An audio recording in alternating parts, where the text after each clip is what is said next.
ស្វាគមន៍អ្នកក៏និយមគ្រប់គ្រងគ្រប់បាតទាំងអស់គ្នាសាជាថ្មីម្ដងទៀតមកកម្មវីដេអូសម្រាប់រឿងកំពុងក្បាច់គុណភាគទី36ដែលជាភាគបន្តរបស់យើងសាយរឿងចាប់តាមឡើងដោយយ៉ាងខៃប្រាប់ប្រាណថាពលរបស់គាត់ធ្វើការវាប្រហាក៏ដូចជាបានប្រាប់ឲ្យទូយីហងម្នាក់រត់មករកគាត់ភ្លាមមកហើយពួកគេគឺនឹងបានចែកជាពីរក្រុមដើម្បីបំផ្លាញអ្នកសត្វចម្លែកមួយនេះយីហងក៏បានយកស្រោបរត់ទៅរកយ៉ាងខៃខណៈពេលអ្នកសត្វភាសាមួយនឹងបន្តដេញតាមយ៉ាងខៃក៏បានប្រាណស្នីដំណាក់ទឹកចានរបស់គាត់ធ្វើការវាប្រហាបំផ្លាញអ្នកដៃរបស់វាម្ខាងចោលតែមិនថាយ៉ាងណាវាក៏នៅតែនៅសល់ដៃម្ខាងទៀតបន្តសម្រុកចូលយ៉ាងខៃក៏បានប្រាណស្នីរាងកាយមានរបស់គាត់មកទប់ទល់តែកម្លាំងរបស់សត្វបិសាចថ្មមួយនេះគឺពិតជាខ្លាំងពេកហើយជាធ្វើឲ្យអ្នកទាំងពីរក៏ត្រូវបានឃ្លាតចេញយ៉ាងខៃក៏ងើយឆ្ងល់មានរឿងអ្វីកើតឡើងច្បាស់ណាស់កណ្ដាប់ដៃរបស់គាត់ក៏មានភាពរឹងមាំជាងហើយអ្វីបានជាបិសាចថ្មនេះគឺមិនកើតអីអញ្ចឹងជីហងក៏បានប្រាប់ទៅកាន់បងប្រុសយ៉ាងខៃឲ្យរត់គេចសិនទៅរងចាំរហូតដល់អ្វីៗស្ងប់ស្ងាត់រួចហើយចាំរត់ដំណើរស្ងាត់តាមក្រោយតែភ្លាមនោះសត្វបិសាចមួយនឹងក៏បានស្រូបនៅបំណែកដៃរបស់វាទៅតបជាប់ឡើងវិញរួចហើយក៏បានសម្រុកចូលធ្វើការវាប្រហារហើយដេកជុំបោកភ្នែកពពេញទៅដល់បន្លឺរួចហើយក៏បានសម្រុកទៅវាយជីហងតែក៏ត្រូវបាននាងគេចផុនប៉ុន្តែមួយដៃនេះថាមពលក៏ពិតជាមិនធម្មតានោះឡើយភ្លាមយ៉ាងខៃក៏ស្រាប់តែសម្រុកចូលតែក៏ត្រូវបានបិសាចថ្មមួយនឹងគ្រោះដៃឲ្យយ៉ាងខៃខ្ទៀតមកខាងក្រោយវិញរួចហើយក៏ប្រញាប់ដឹកដៃជីហងមកលាក់ខ្លួននៅមកខាងនេះគេចខ្លួនបានបែបហ្នឹងឃើញថាពួកគេក៏ពិតជាទូទ្រូងខ្លាំងមែនទែនខណៈពេលដែលជីហងបានសម្លឹងទៅកាន់យ៉ាងខៃដែលចាប់ដៃនាងជាប់បិសាចថ្មមួយនឹងក៏ពិតជាមួម៉ៅមែនទែនដើរវាយកំទេចថ្មនេះចោលតែម្ដងជីហងក៏បានប្រាប់ទៅកាន់បងប្រុសយ៉ាងខៃនេះក៏បានឃើញសញ្ញាយិនយ៉ាងនៅលើបាតដៃទាំងពីររបស់សត្វបិសាចថ្មមួយនឹងក៏ប្រហែលជាមានអាកម្មអ្វីមួយហើយយ៉ាងខៃនិយាយហើយថាយិននឹងយ៉ាងមែននេះប្រាប់ទៅកាន់ជីហងឲ្យនាងប្រាប់ប្រាណស្នេហ៍គុណលក្ខណៈយិនរួមគ្នាជាមួយនឹងគាត់ដើម្បីបំផ្លាញអ្នកដៃរបស់វាមកខាងទៀតចោលទៅដល់ពេលនោះការអស្ចារ្យក៏នឹងកើតមានឡើងព្រមទាំងរំលឹកទៅដល់លោកគ្រូតៃចុងនិងលោកគ្រូមីហាន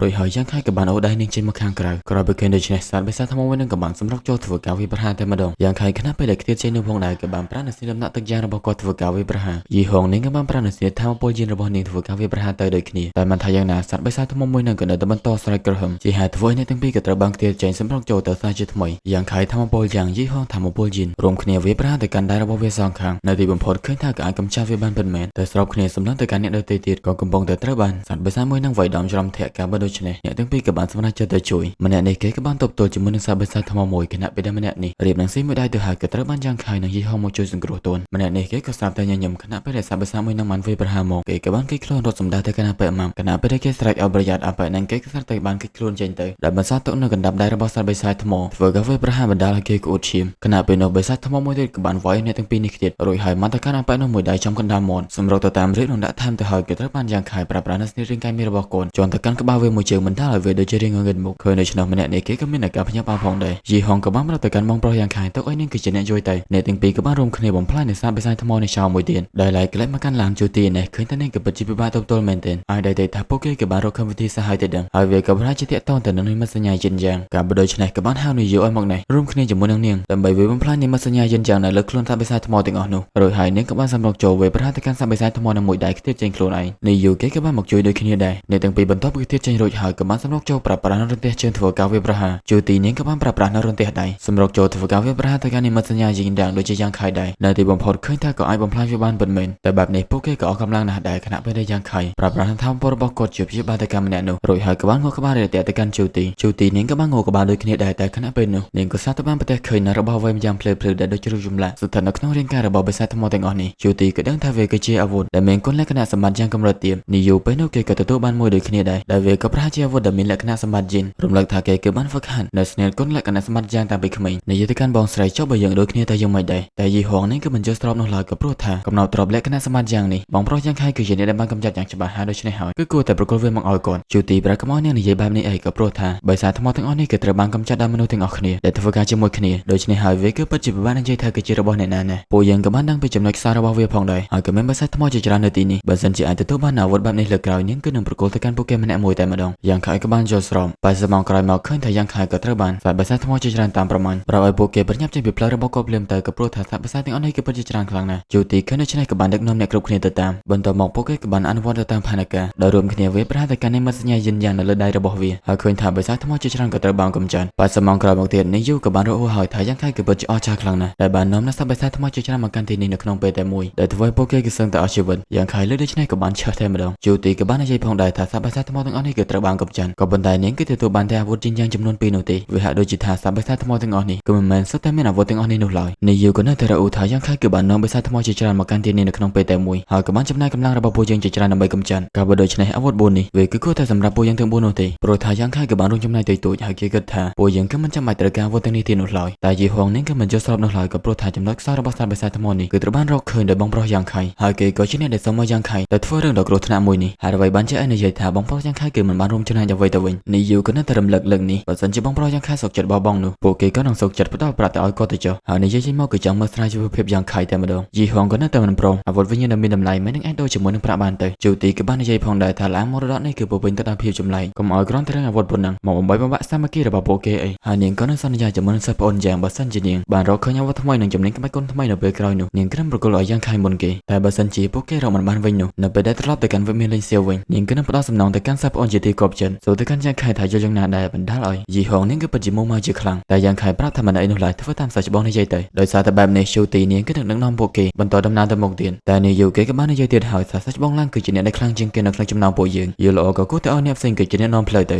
ឲ្យសាច់ច្បងយ៉ាងគឺជាអ្នកតែមុនបើសិនជាជួបជាមួយនឹងស្ថានភាពគ្រោះថ្នាក់វាគឺនឹងងាយស្រួលនៅក្នុងការដោះស្រាយមែនទេជីហងក៏បាននិយាយហើយថាឯងគឺច្បាស់ជាមានបំណងឲ្យសាច់ច្បងយ៉ាងខៃតែមុនកាលបើដូច្នេះនាងគឺនឹងដឹកនាំផ្លូវតែយ៉ាងខៃប្រាប់ថាមិនអីនោះឡើយសិស្សប្អូនទូទៅឲ្យខ្ញុំគឺជាអ្នកដឹកនាំផ្លូវទៅចុះរួចហើយក៏បានប្រាប់ប្រាណែថាពលយ៉ាងរបស់គាត់ធ្វើជាពន្លឺនាំផ្លូវជីហងនាងក៏បានទៅតាមយ៉ាងខៃខណៈពេលអ្នកដទៃទៀតក៏ប្រញាប់ទៅដូចគ្នាដែរតែបើយើងមើលទៅកាន់ទឹកមុខរបស់នាយយូឃើញថាអបិយនឹងក៏នៅតែមិនស្រួលដដែលបើសមងក្រោយមកពួកគេក៏បានធ្វើដំណើរមកដល់ចន្លងភ្នំមួយយ៉ាងខៃក៏នៅតែប្រើពន្លឺថាមពលយ៉ាងរបស់គាត់ដើម្បីនាំផ្លូវដដែលក៏ទៀតថាមិនថាមកទោះបីជាគាត់អាចទទួលបានអាវុធឬក៏ជំនាញក្បាច់គុណនៅពេលក្រោយឬក៏អនគាត់ក៏មិនអាចទុកចិត្តទៅកាន់មនុស្សស្រីម្នាក់នោះបាននោះទេឬទៀតថាពិភពលោកនេះវាគឺពិតជាប្រកបនិយមពេកហើយឯងគឺមិនត្រូវរំពឹងថាគេគឺនឹងមានចិត្តសប្បុរសមកលើឯងនោះទេបន្ទាប់មកពួកគេក៏បានធ្វើដំណើរមកដល់ទីតាំងមួយទៀតយ៉ាងខៃសួរហើយថាតើនោះគឺជាអ្វីទៅហើយនេះក៏ជាមាត់ទ្វារដ៏ធំមួយយ៉ាងខៃក្រោយពីឃើញដូច្នេះក៏បានទ្រង់វាបើកតែម្នាក់ឯងតែម្ដងចូលមកដល់ក្នុងហើយថាមពលរបស់ពួកគេក៏ហាក់បីដូចជាត្រូវបានស្រោមអ្វីម្យ៉ាងដ៏ធំក៏បានផុសឡើងដែលវាគឺជាស្ដេចនៃបិសាចថ្មនៅទីនេះធ្វើការស្រែកក្រហមបណ្ដាថ្មជាច្រើនក៏ចាប់ផ្ដើមធ្លាក់ចុះមកយ៉ាងខៃក៏បានដឹងថាសត្វបិសាចថ្មមួយនឹងវាគឺអាចដំណើរការបានដោយសារតែវាបានស្រោបយកថាមពលរបស់ពួកគេជាច្រើននៅមុននេះបណ្ដាឲ្យសាច់រឿងរបស់យើងក៏ត្រូវបានបញ្ចប់ជាចុងក្រោយអរគុណទៅកាន់អ្នកនិយមគ្រប់ក្រុមគ្រប់បាក់ទាំងអស់គ្នាដែលតែងតែគាំទ្រអធិស្ឋានបើសិនជាមានកំហុសខុសឆ្គងហើយក៏អធិស្ឋានខ្លាំងមែនទែនដែលមួយរយៈហ្នឹងadminបានចេញរឿងក៏ដោយសារតែ admin រវល់ផងហើយណាមួយគឺអត់សូវស្រួលខ្លួនទៀតដល់ចឹងទៅមួយរយៈហ្នឹងគឺអត់បានសម្រាយរឿងនោះទេហើយក៏អត់មានអីទៀតដែរគណៈពេលនេះផងដែរ admin បាយបាយ